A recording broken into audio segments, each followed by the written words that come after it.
ஆண்டவராகிய இயேசு கிறிஸ்து இந்த உலகத்தில் வந்து மனிதனாய் அவர் பிறந்தபோது, அவர் இரட்சகராக இந்த உலகத்தில் வந்து பிறந்தபோது, அவருடைய சொந்த ஜனங்கள், அதாவது யூதர்கள் கூட ஆண்டவராகிய இயேசு கிறிஸ்துவை ஏற்றுக்கொள்ளலை. அநேக யூத அறிஞர்கள், வேதத்தை படித்த வேதபாரகர் கூட இயேசு கிறிஸ்துவை முழுமையாக ஏற்றுக்கொள்ள முடியவில்லை, இரட்சகராக ஏற்றுக்கொள்ள முடியவில்லை, அவரை மேசியாவாக ஏற்றுக்கொள்ள முடியவில்லை. இது அநேகருக்கு ஒரு கேள்வி. ஏன்னா பழைய ஏற்பாட்டில் ஆண்டவராகிய இயேசு கிறிஸ்துவை குறித்த முன்னறிவிப்பு இருக்கிறது, பல வசனங்கள் இருக்கிறது. ஆனால் அவர்களால் ஏற்றுக்கொள்ள முடியவில்லை. ஏற்றுக்கொள்ளாமல் போனதற்கு என்ன காரணம்? ஏன் சொந்த ஜனங்களே இயேசுவை ஏற்றுக்கொள்ளலை? ஸோ இதுதான் இன்னைக்கு முதல் கேள்விங்க. நீங்கள் சொன்னது வந்து ரொம்ப உண்மையாலுமே வந்து யூத மக்களில் ஒரு பெரும்பகுதியான பிரிவு வந்து இன்றைக்கு வரைக்கும் வந்து இயேசு கிறிஸ்துவை ஏற்றுக்கொள்ள முடியாதவர்களாக இருக்கிறாங்க. ஆனால் அதுலேயும் வந்து உண்மையை தெரிந்து கொள்ள வேண்டும் என்று சொல்லி சத்தியத்தை பார்த்த மக்கள் வந்து இயேசுவை ஏற்றுக்கொண்ட ஒரு பிரிவு வந்து இன்றைக்கும் யூதர்கள் இருக்க தான் செய்கிறாங்க. அவர்கள் இயேசுவை ஏற்றுக்கொண்டவர்களாக இன்றைக்கு நம்ம பார்க்க முடியும்.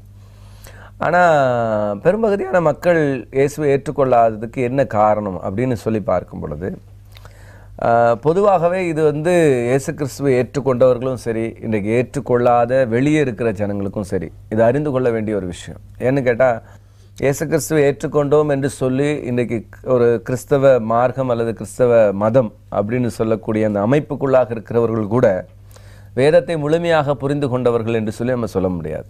ஏன்னா இன்றைக்கி பெரும்பகுதியான சபை பிரிவுகள் வேத வசனத்தினுடைய உண்மையான நிலை அறியாதபடினால, சத்தியத்தை தெளிவாக புரிந்து கொள்ளாதபடினால இன்றைக்கும் பார்த்திங்கன்னா அவர்கள் வந்து தங்களுடைய சில வசனங்களை, தங்களுடைய கருத்துக்கு ஏற்ப சில வசனங்களை மட்டும் எடுத்துக்கொண்டு தங்களுடைய உபதேசங்களை அதில் திணிப்பதை பார்க்குறோம்.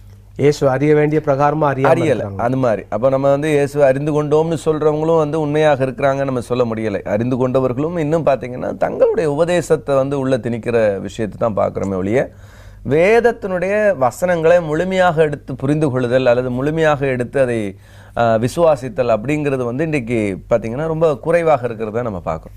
இப்போ அந்த அடிப்படையில் நம்ம பார்க்கும்போது யூதர்கள் இயேசு கிறிஸ்துவை பற்றி அநேக தீர்க்க தரிசனங்களை தங்களுடைய வேதத்தில் வைத்திருந்த பொழுதும், முன்னறிப்புகளை தன்னுடைய வேதங்களில் வைத்திருந்த போதும், அவர்கள் படித்த பொழுதும், ஏன் வந்து இயேசு கிறிஸ்துவை அவர்களால் தங்களுடைய மெசியாவாக அல்லது இரட்சகராக ஏன் ஏற்றுக்கொள்ள முடியலை அப்படிங்கிற சில 1-2 உதாரணங்கள் மூலமாக நம்ம பார்க்க முடியும். உதாரணத்துக்கு வேதத்தில் பார்க்கும் பொழுது, வேதத்தில் 1-2 வசனங்களை நம்ம வாசிக்கலாம்னு. இப்போ ஏசாயா தீர்க்கதரிசியினுடைய புஸ்தகத்தில் 9ஆம் அத்தியாயத்துடைய 7ஆம் வசனத்தை நம்ம வாசிக்கலாம். தாவீதின் சிங்காசனத்தையும் அவனுடைய ராஜ்யத்தையும் அவர் திடப்படுத்தி அதை இது முதற் கொண்டு என்றென்றைக்கும் நியாயத்தினாலும் நீதியினாலும் நிலைப்படுத்தும்படிக்கு அவருடைய கர்த்தத்துவத்தின் பெருக்கத்துக்கும் அதன் சமாதானத்துக்கும் முடிவில்லை. தானியேலுடைய புஸ்தகம் 7ஆம் அதிகாரத்தினுடைய 14ஆம் வசனத்திலையும் நம்ம வாசிக்கலாம். இந்த காரியத்தை குறித்து இன்னும் கொஞ்சம் கூட அதிகமான விஷயத்தை நம்ம அறிந்து கொள்ள முடியும். சகல ஜனங்களும் ஜாதியாரும் பாஷைக்காரரும் அவரையே சேவிக்கும்படி அவருக்கு கர்த்தத்துவமும் மகிமையும் ராஜரீகமும் கொடுக்கப்பட்டது. அவருடைய கர்த்தத்துவம் நீங்காத நித்திய கர்த்தத்துவமும் அவருடைய ராஜ்யம் அழியாததுமாயும் இருக்கும். அப்போது இது ரொம்ப முக்கியமான விஷயம் என்ன அப்படின்னா, இங்கே மேசியாவை குறித்தான தீர்க்க தரிசனம், அவர் தாவீதனுடைய அந்த சிங்காசனத்தை அல்லது தாவீதனுடைய அரசாட்சியை நிறுவுவார், கர்த்தத்துவம் அவர் தோளில் மேல் இருக்கும், இப்படிப்பட்ட ஒரு ஆளுகைக்குரிய தீர்க்க தரிசனங்கள் மெசியாவை குறித்து வந்திருக்கிறதை பார்த்து ரொம்ப ஆச்சரியப்பட வேண்டிய விஷயம். இதைத்தான் வந்து அன்றைக்கு இருந்த மக்கள் வந்து எதிர்பார்த்து ஒரு பகுதி வேதத்தினுடைய வசனத்தை அவர்கள் நன்றாக அறிந்திருந்தபடினாலே ஈவன் யூத அறிஞர்கள் மட்டுமில்லை, இயேசு கிறிஸ்துடைய சீஷர்கள் கூட இயேசு எப்பொழுது நமக்கு இஸ்ரேலுடைய ராஜ்யத்தை திரும்ப தரப்போகிறார், ஏனென்று சொன்னால் இயேசு கிறிஸ்து வாழ்ந்த காலத்திலே யூதேயாவினுடைய ஆளுகை வந்து ரோமர்களுடைய கட்டுப்பாட்டின் கீழே இருந்தது. அப்போ பார்த்தீங்கன்னா அந்த தேசத்தை எப்படியாகலும் திரும்ப யூதர்களுடைய கண்ட்ரோலுக்கு கொண்டு வந்து விடுவார் மேசியா அப்படின்னு சொல்லிட்டு பலர் அவர் கூட இருந்த சீஷர்கள் கூட எதிர்பார்த்து கொண்டிருந்தார். அப்போ சீஷர்களே கேட்குறாங்க எந்த காலத்தில் கொடுப்பீர் அப்படின்னு சொல்லிட்டு. இதுலேருந்து நமக்கு என்ன தெரியுது அப்படின்னு பார்த்தா, அன்றைக்கு அவர்கள் வசனத்தை அறிந்திருந்தார்கள். அவர்கள் வந்து சில வசனங்கள் மேசியாவினுடைய தீர்க்க தரிசனங்களை அறிந்திருந்தார்கள். ஆனால் அவர்கள் அந்த இடத்துல வந்து இன்னும் வேதத்தினுடைய இன்னொரு பகுதியை அவர்கள் வாசித்திருந்தாலுமே அதை குறித்ததான ஒரு சிந்தனையை அவர்கள் செலுத்தவில்லை அப்படிங்கிறத அறிந்து கொள்ள முடியும். இப்போ நம்ம வாசித்த 2 வேத பகுதிகளிலுமே பார்த்தீங்கன்னா ஏசாயா தீர்க்கதரிசி புஸ்தகத்தினுடைய 9ஆம் அதிகாரத்தினுடைய 7ஆம் வசனத்தை வாசித்தவர்கள் அதே தீர்க்கதரிசியுடைய அதிகாரத்தில் 53ஆம் அத்தியாயத்துடைய 4லிருந்து 6 வரைக்கும் 12ஆம் வசனம் எல்லாம் வாசித்து பார்க்கும்போது அங்கே கிறிஸ்து எப்படிப்பட்ட மரணத்தின் மூலமாக, அதாவது மேசியா எப்படிப்பட்ட மரணத்தின் மூலமாக தன்னுடைய ஜீவனை கொடுத்து ஜனங்களை ரட்சித்துக் கொள்வார் அப்படிங்கிற தீர்க்க தரிசன வசனங்களும் அங்கே இருக்கிறது. அந்த வசனத்தை நம்ம வாசித்து பார்த்தா தெரியும். அதாவது ஏசாயா தீர்க்க புஸ்தகம் 53ஆம் அதிகாரத்தினுடைய 4லிருந்து 6 வரைக்கும் இருக்கிறதான வசனங்கள். மெய்யாகவே அவர் நம்முடைய பாடுகளை ஏற்றுக்கொண்டு நம்முடைய துக்கங்களை சுமந்தார். நாமோ அவர் தேவனால் அடிபட்டு வாதிக்கப்பட்டு சிறுமைப்பட்டவர் என்று எண்ணினோம். நம்முடைய மீறுதலின் நிமித்தம் அவர் காயப்பட்டு நம்முடைய அக்கிரமங்கள் நிமித்தம் அவர் நொறுக்கப்பட்டார். நமக்கு சமாதானத்தை உண்டு பண்ணும் ஆக்கினை அவர் மேல் வந்தது. அவருடைய தழும்புகளால் குணமாகிறோம். நாம் எல்லாரும் ஆடுகளைப் போல வழி தப்பி திரிந்து அவனவன் தன் வழியிலே போனோம். கர்த்தரோ நம்ம எல்லாருடைய அக்கிரமத்தையும் அவர் மேல் விழப்பண்ணினார். 12ஆம் வசனத்தையும் வாசிக்கலாம்.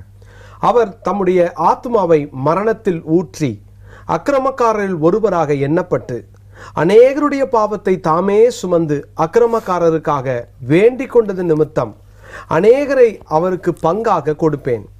பலவான்களை அவர் தமக்கு கொள்ளையாக பங்கிட்டுக் கொள்வார். பார்த்தீங்கன்னா இங்கே இதே மெஸ்ஸியாவை குறித்து வசனம் இதே தீர்க்கதரிசி மூலமாக அவர் தாவீதின் சிங்காசனத்தை உறுதிப்படுத்தார் இப்படியெல்லாம் சொல்லப்பட்ட போதும் மெஸ்ஸியா எப்படிப்பட்ட மரணத்தின் மூலமாக தேவ ஜனங்களை, அதாவது தேவனுக்குள்ளாக ஜனங்களை சுதந்திரித்துக் கொள்ள போகிறார், அவர் மீட்டுக் கொள்ள போகிறார் அப்படிங்கிறத குறித்து ஒரு அற்புதமான தீர்க்க தரிசனம் ஏசாயா புஸ்தகத்தில் இருந்தது.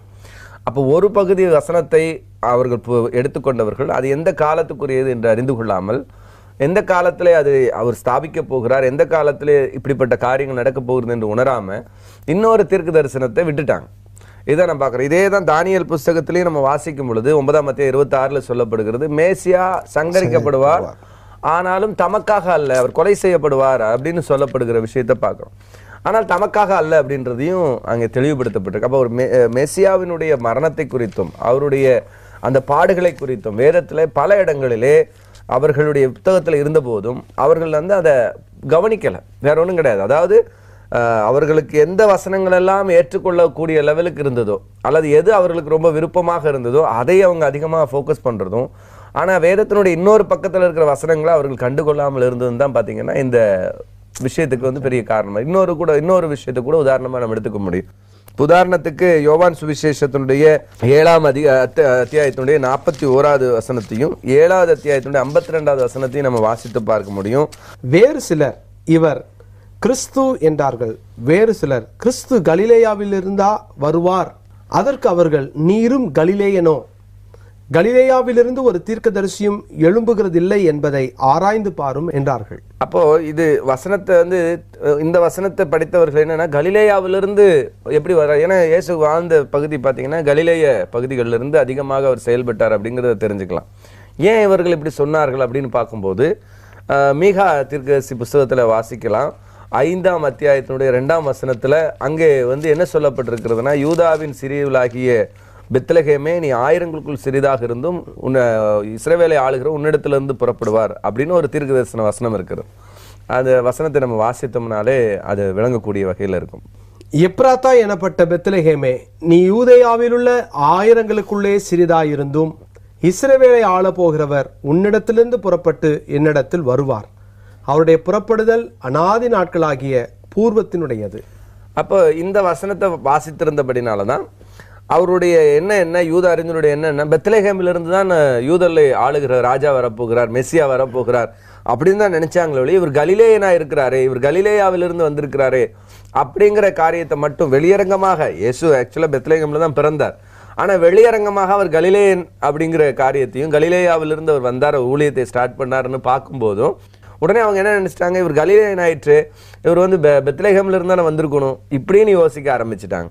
அப்போ இதுதான் வந்து ஒரு வசனத்தை படித்தவர்கள். அதே நேரத்தில் இந்த காரியத்தை குறித்த முன்னறிவிப்பும் அங்கே வேதத்தில் இருக்குது. எங்கே இருக்குது அப்படின்னா ஏசாயா தீர்க்கதரிசி புஸ்தகத்தில் 9ஆம் அத்தியாயத்தில், அதே நம்ம ஏற்கனவே வாசித்த அதே 9ஆம் அத்தியாயத்துடைய முதல் வசனத்தை நம்ம வாசிக்கலாம். ஆகிலும் அவர் செபுலோன் நாட்டையும் நப்தலி நாட்டையும் இடுக்கமாய் ஈனப்படுத்தின முந்தின காலத்தில் இருந்தது போல அது இருண்டிருப்பதில்லை. ஏனென்றால் அவர் கடற்கரை அருகிலும் யோர்தான் நதியோரத்திலும் உள்ள புறஜாதியாருடைய கலிலேயாவாகிய அத்தேசத்தை பிற்காலத்திலே மகிமைப்படுத்துவார். அப்போ ஒரு பகுதி வசனத்தை வாசித்தவர்கள், ஒரு பகுதி தீர்க்க தரிசனத்தை அறிந்து கொண்டிருந்த ஜனங்கள், இன்னொரு பகுதியில் இருக்கிற அந்த வார்த்தைகளை அவர்கள் வாசித்திருந்தாலும், அவர்கள் அதை அறிந்திருந்தாலும், அதை குறித்ததான எண்ணமற்றவர்களாக அல்லது அந்த வசனத்தை குறித்ததான ஒரு தீர்க்கமான ஒரு முடிவில்லாதவர்களாக அவர்கள் இருந்திருக்கிறாங்க அப்படிங்கிறத நம்ம தெரிந்து கொள்றோம்.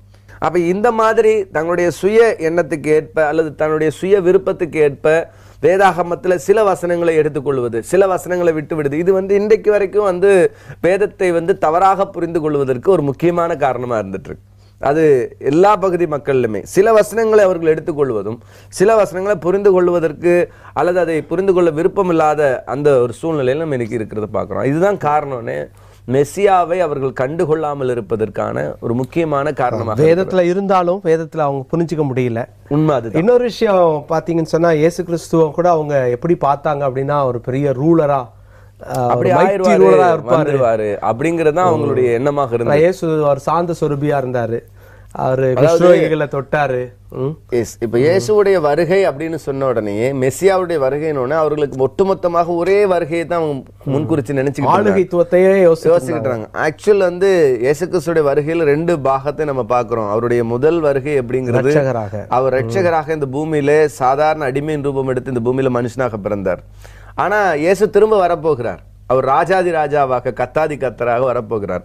அப்ப என்னெல்லாம் வாக்குத்தத்தங்கள், ஒரு பகுதி வாக்குத்தத்தங்கள் நிறைவேறிவிட்டது, இன்னொரு பகுதி வாக்குத்தத்தங்கள் நிறைவேற வேண்டி காத்திருக்கிறது. இதுதான் நம்ம பார்க்கிறோம். அப்போ இயேசு கிறிஸ்துவின் உயிர்த்தெழுதல் கூட வேதத்துல இருக்குது, மரணத்தை ஜெயமாக விழுங்குவான்னு இருக்கு. பட் அவங்க பெருசா யோசிக்கல. அதான் ஒவ்வொரு வார்த்தைகளும் அதாவது இயேசுடைய ரெண்டு பகுதியான வாழ்க்கையினுடைய அந்த ரெண்டு வருகை குறித்து வேதம் தெளிவாக சொல்லுகிறது. அப்ப ரெண்டு வருகையிலையும் எந்த வருகை முதல் நிகழ் பெற்றது, ரெண்டாவது வருகை எப்படி நிகழப்பெற்றதுங்கிறத அந்த விஷயத்தை அவங்க அறிந்து கொள்ளல.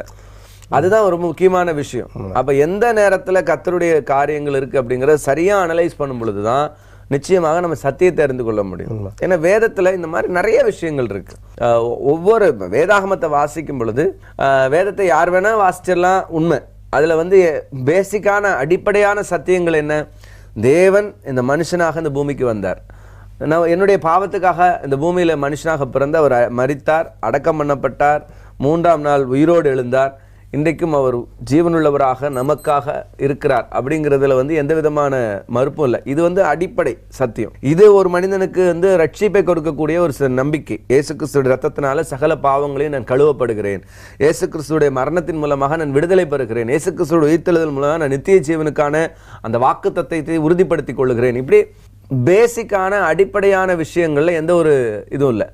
ஆனா இதை தாண்டி வேதத்தை நான் புரிந்து கொள்வது, வேதாகமத்தினுடைய சத்தியங்களை முழுமையாக நான் அறிந்து கொள்ள வேண்டும் அப்படின்னு நம்ம உள்ள வரும்போது வேதாகம நடை என்ன, வேதாகமத்தில் சொல்லப்படுகிற வார்த்தைகளுடைய உண்மையான பொருள் எப்படிப்பட்டதாக இருக்கு, இதெல்லாம் நம்ம தெரிந்து கொள்ளும் போது தான் சரியான முறையில வேதத்தை நம்ம புரிந்து கொள்ள முடியும். யூதர்கள் வசனம் தெரியாததுனால இயேசுவை ஏற்றுக்கல. ஆனா இன்னைக்கு கிறிஸ்தவத்துக்கு விரோதமாகவும் இயேசு கிறிஸ்துவின் தெய்வீகத்துக்கு விரோதமாகவும் பேசி வரவங்க இயேசு கிறிஸ்துவனுடைய ஒரு அதாவது வேதம் சொல்லாத ஒரு இயேசுவை இந்த உலகத்துல காமிச்சு, கண்டிப்பா ஆமா, சிலுவையில் அறையப்படாத ஒரு இயேசு. அப்போ பரிதாபமான நிலைமை. சத்தியம் இவ்வளவு அழகா இருக்கு, கண்டிப்பா முந்தியும் சொல்லப்பட்டிருக்கிறது, இயேசு கிறிஸ்துவை குறித்த முன்னறிவிப்பு இருக்கிறது, இதெல்லாம் தெரிஞ்சு இன்னும் ஜனங்களுடைய கண்கள் திறக்கப்படலை அப்படின்னும் போது வசனம் தான் நமக்கு ஞாபகம் வருது. பிரபஞ்சத்தின் தேவனானவன் அவர்கள் மனக்கண்களை குருடாக்கி வைத்திருக்கிறான். அதுதான் வருத்தமான காரியம். நம்ம ஜெபிக்கணும், அவங்க கர்த்தர் அவர்களுடைய கண்களை திறந்து இந்த இனிய அனுபவத்தை அவர்களும் பெற்றுக்கொள்ளணும் அப்படின்னு சொல்லிட்டு நம்ம ஜெபிக்க கடமைப்பட்டிருக்கோம். கண்டிப்பா.